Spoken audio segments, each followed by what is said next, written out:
Hello दोस्तों, आरोही learning classes में मैं आपका स्वागत करता हूं। पिछले वीडियो में हमने ग्रेविटेशन चैप्टर के आसान प्रॉब्लम्स पढ़े थे। इस वीडियो में हम उससे टफ क्वेश्चंस पढ़ना शुरू करते हैं। तो चलिए शुरू करते हैं।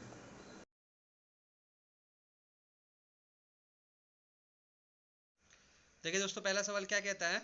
कहता है कि if one of the satellite of the Jupiter has an orbital period of 1769 days. क्या दिया हुआ है, ये जो जुपिटर का सैटेलाइट है इसका पीरियड कितना दिया हुआ है, 1769 दिन दिया हुआ है। And the radius of the orbit is 4.22 into 10⁸ और इसका रेडियस कितना दिया हुआ है, 4.22 गुने 10⁸ दिया हुआ है। The mass show that the mass of Jupiter is about 1000 of that of sun. तो हमें बताना है कि जुपिटर का मास क्या होगा, आपका जो सन होगा उसके 1000वें हिस्से के बराबर होगा। तो देखिए, आपको ये सवाल बनाने के लिए सबसे पहले आपको पिछले वीडियो में जाना होगा। पिछले वीडियो में जब मैंने पढ़ाया था कि कैसे सैटेलाइट का टाइम पीरियड निकालते हैं, तो वहाँ मैंने आपको एक फॉर्मूला बताया था। वो फॉर्मूला क्या था दोस्तों, देखिए फॉर्मूला में क्या था। जब हम टाइम पीरियड निकालते थे तो फॉर्मूला था 2 पाई√r⁻³ बटा GM।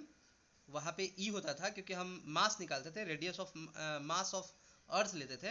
अब यहाँ पे क्या है, यहाँ पे अर्थ तो है नहीं, यहाँ पे क्या है, यहाँ पे जुपिटर है। तो हमने यहाँ पे क्या लिया है, mj लिया है। ओके, तो t इज इक्वल टू निकालेंगे 2 पाई√r⁻³ हो जाएगा और बटा GM I हो जाएगा।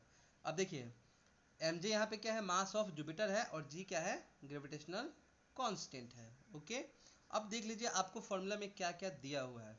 सबसे पहला चीज क्या दिया हुआ है, डेज दिया हुआ है। तो डेज को हम क्या करेंगे, सबसे पहले सेकंड में चेंज करेंगे, क्योंकि किसी भी फॉर्मूला में जो वैल्यू है उसको डेज में तो नहीं रखते हैं। तो हम क्या करेंगे, इस टाइम को पहले सेकंड में चेंज कर लेंगे। दूसरा डाटा क्या दिया हुआ है, ये रेडियस दिया हुआ है, तो हम रेडियस को लिख लेंगे। और अब क्या करेंगे, अब देखते हैं, इन सब को रखते हैं, फॉर्मूला में क्या आता है। हमें निकालना क्या है, सबसे पहले तो दिखाना है कि the mass of Jupiter is about 1000 that of sun. तो मास ऑफ जुपिटर, सबसे पहले मास ऑफ जुपिटर निकालेंगे, तभी तो हम बाद में शो करेंगे कि वो क्या होता है, सन का 1000 पार्ट के बराबर होता है। तो पहले मास ऑफ जुपिटर हम निकालते हैं। देखिए क्या दिया हुआ है, तो हम क्या करें, दोनों साइड, इस फॉर्मूला को दोनों साइड स्क्वायर कर देते हैं। देखिए स्क्वायर करेंगे तो टी का स्क्वायर क्या हो जाएगा, टी स्क्वायर हो जाएगा, 2 पाई का स्क्वायर 4 पाई स्क्वायर हो जाएगा, और इसका स्क्वायर करेंगे तो ये रूट वाला हिस्सा क्या हो जाएगा, खत्म हो जाएगा। तो ये हो जाएगा r³ और बटा GMJ हो जाएगा। तो यहाँ से mj का मान निकालेंगे, तो देख सकते हैं आप लोग, g में t से गुना हो जाएगा और ये सब बट्टा में चला जाएगा। अब देखिए, ये r का मान पता है, टाइम पीरियड का मान पता है, ग्रेविटेशनल कांस्टेंट का मान पता है। तो अब सब वैल्यू को क्या करेंगे, हम धीरे धीरे फॉर्मूला में रखेंगे। देखिए क्या दिया हुआ है,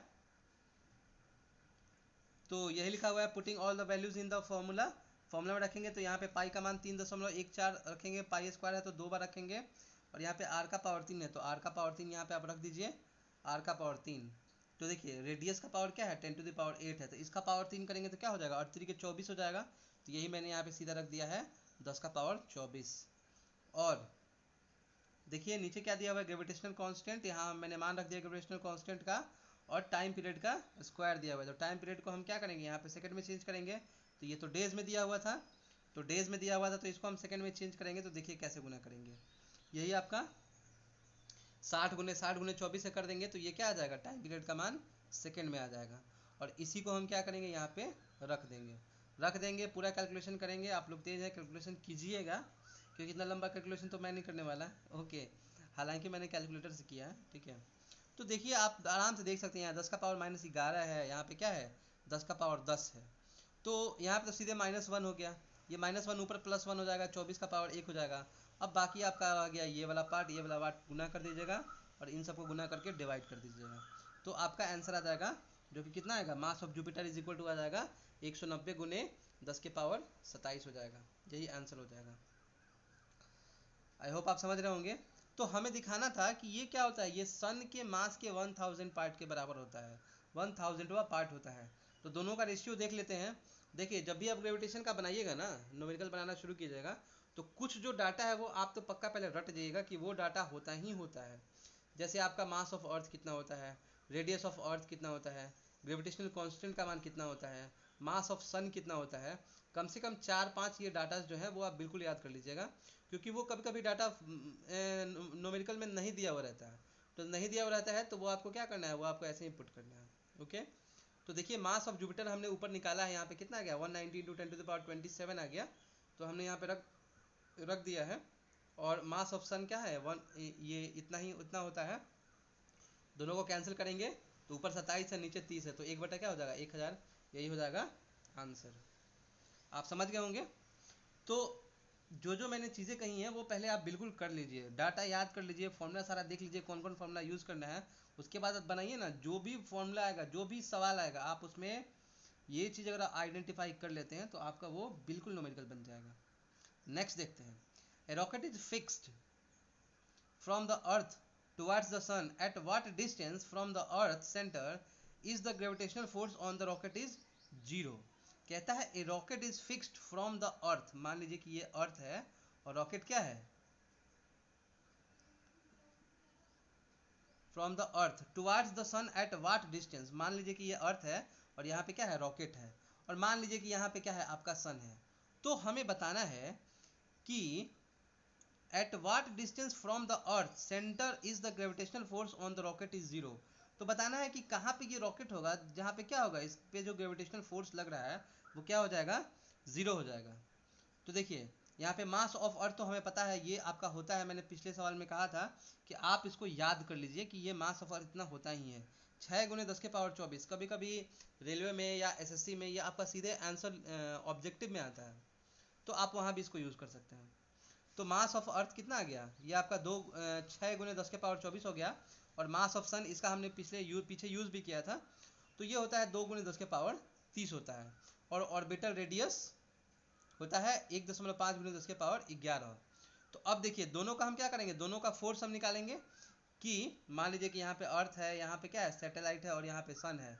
तो इन दोनों का जो आपका फोर्स होगा और इन दोनों का जो फोर्स होगा, दोनों जब तक बराबर नहीं होगा तब तक क्या होगा, तब तक यहाँ पे फोर्स का मान 0 नहीं आएगा।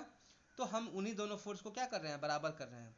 तो जब भी मैंने फोर्स का मान निकाला था, जब मैंने थ्योरी चैप्टर को पढ़ाया था, तो उसमें मैंने बताया था कि कैसे निकालते हैं। तो देखिए सबसे पहले अर्थ और मास के बीच में, सबसे पहले जो आपका अर्थ है और ये आपका रॉकेट है, इनके बीच में क्या फोर्स लग रहा है। तो इसका मास हम मान लेते हैं कि मास ऑफ अर्थ me है, और ये सैटेलाइट का मास क्या है, m है। इन दोनों का फोर्स निकालेंगे तो क्या हो जाएगा, GME/d² हो जाएगा। और क्या करेंगे, जो सैटेलाइट और सन के बीच में हम निकालेंगे तो इनके बीच का डिस्टेंस मान लेते हैं कि r - d हो जाएगा। ओके, तो इन दोनों को हम बराबर कर लेंगे।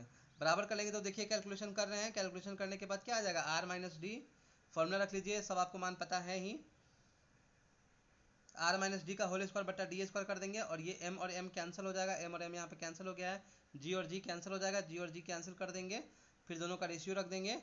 तो हमें यहाँ से पता चल जाएगा कि हमारा डायमीटर का मान कितना आया। तो डायमीटर का मान हमको पता चल गया, 2.6 × 10⁻8 आएगा, यही आंसर हो जाएगा। ठीक है, देखिए बीच में छोटा मोटा कैलकुलेशन है, कैलकुलेशन आप कीजिएगा, जितना कैलकुलेशन कीजिएगा उतना आप ही के लिए फ़ायदेमंद होगा। बाकी तो इसमें बनाया हुआ है ही, नहीं है तो छाप लीजिए।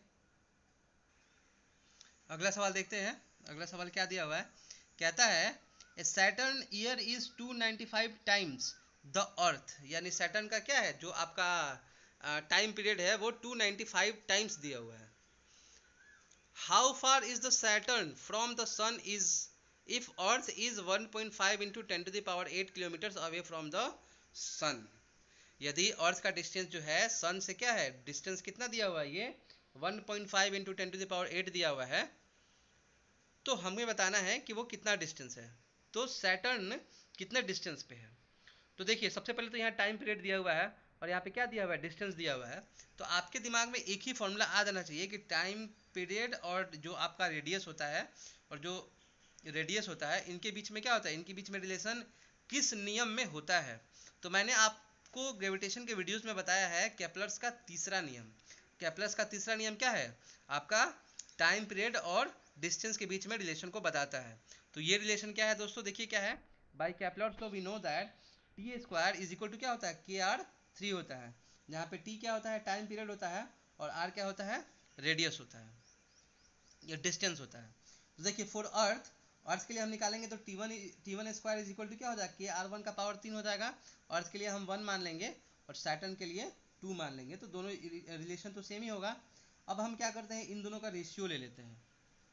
देखिए, अब जिनका पिछला वीडियो छूट गया है उनके लिए, उनको थोड़ा समझना मुश्किल हो सकता है, लेकिन बहुत आसान है। आप पिछला वीडियो देख लीजिए, ज़्यादा टाइम का नहीं है, 15-20 मिनट का ही है, तो आप देख सकते हैं। उसके बाद उस फॉर्मूला को मैं यहाँ पे यूज़ कर रहा हूँ, तो आप इसको भी आसानी से समझ सकते हैं।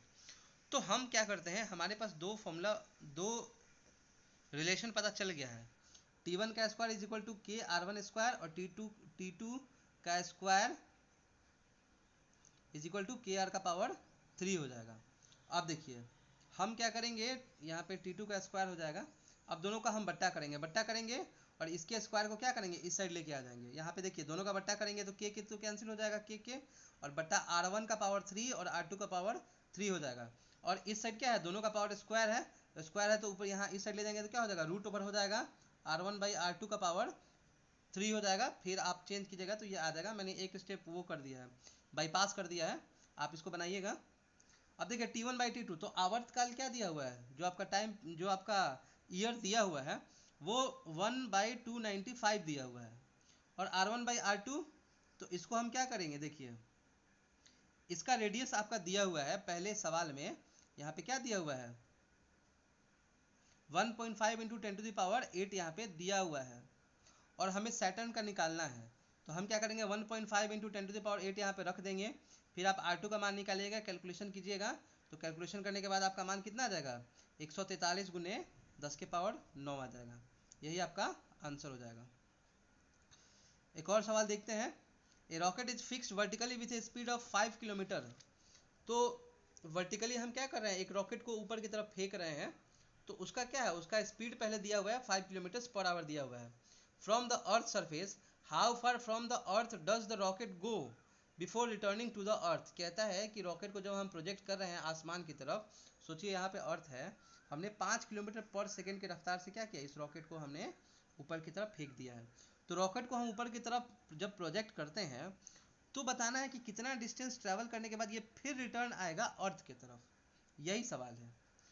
तो ये सवाल बनाने के लिए देखिए, फिर वही बात मैं कहूँगा, कुछ डाटा जो है आपको दिया हुआ नहीं रहेगा, ये आपको डाटा याद कर लेना है कि मास ऑफ अर्थ कितना होता है। तो मास ऑफ अर्थ होता है 6 इंटू 10⁻24, रेडियस ऑफ अर्थ होता है 6.4 इंटू 10⁻6, और ग्रेविटेशनल कांस्टेंट का मान आप पहले से ही पढ़ते आ रहे हैं कि क्या होता है।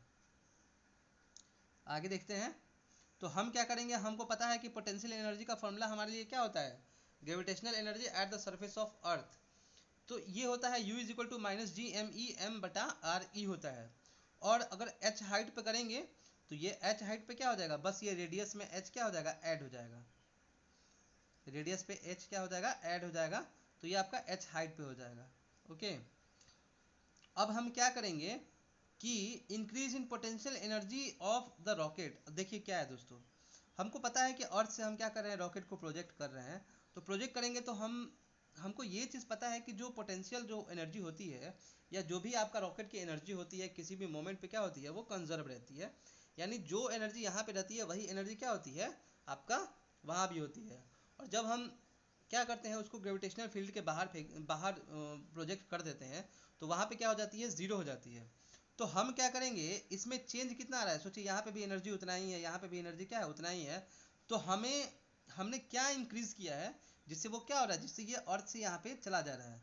तो उस एनर्जी को हम निकालेंगे। तो उस एनर्जी को कैसे निकालेंगे, हम क्या करेंगे, इसमें से इसको माइनस कर लेंगे। तो माइनस कर लेंगे तो देखिए उस हाइट पे एनर्जी जो है और जो आपका सरफेस पे एनर्जी है, इन दोनों को माइनस कर लेंगे। माइनस करेंगे तो हमारा ये क्या आ जाएगा, एक फॉर्मूला आ जाएगा, फॉर्मूला आ जाएगा।